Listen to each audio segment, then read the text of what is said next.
Well, hello everyone. This is the last video of the section 7 of the book, and we're going to see the section 7.4. Now, we're going to see the confidence interval but now for the standard deviation and variance.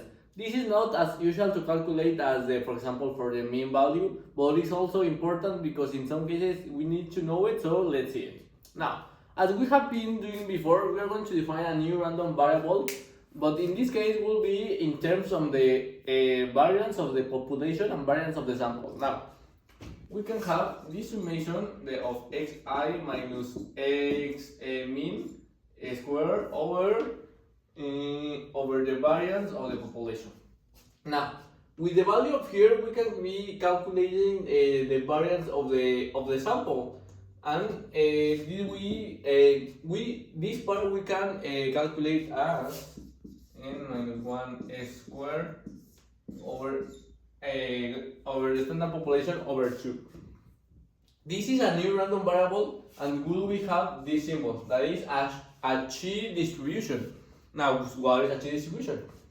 Well, it's like the other one where we have our table where we can look it, but this would have more random forms. Like we have this kind of form, like here in the middle with zero value, and this will be like for and a degree of freedom. This have n minus 1 degree of freedom, like of 20. And for lower values, you have it more like over here or over here.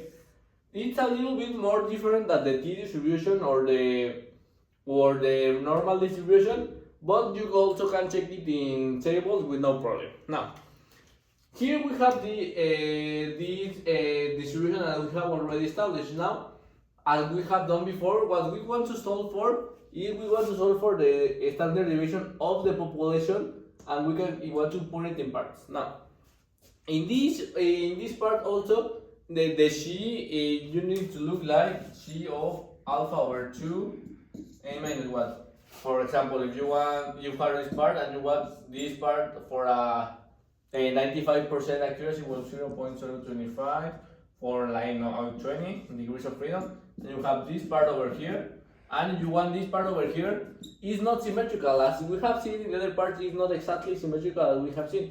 So instead of looking for the other part, what we need to look is for the minus part of that will n minus 1.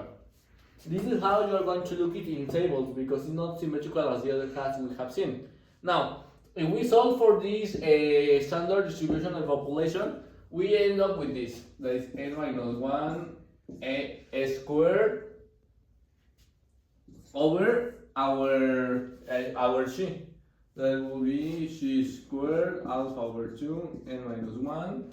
If this is correct, yeah. And this is for the upper part. For the lower part, n minus 1 squared.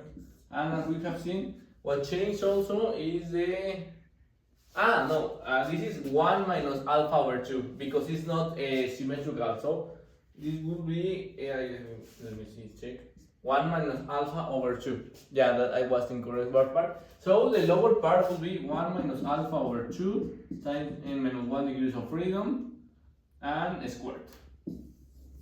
That will be for the lower part. And this is how you can calculate. You only need to check this value in the tables, but you can look it as I told you with the C distribution or the T distribution. All of them are mostly look the same, so the only difference is that they have different kind of tables and all of that kind of things.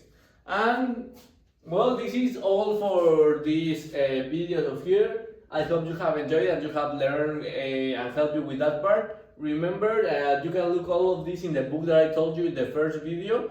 And thank you for seeing. See you.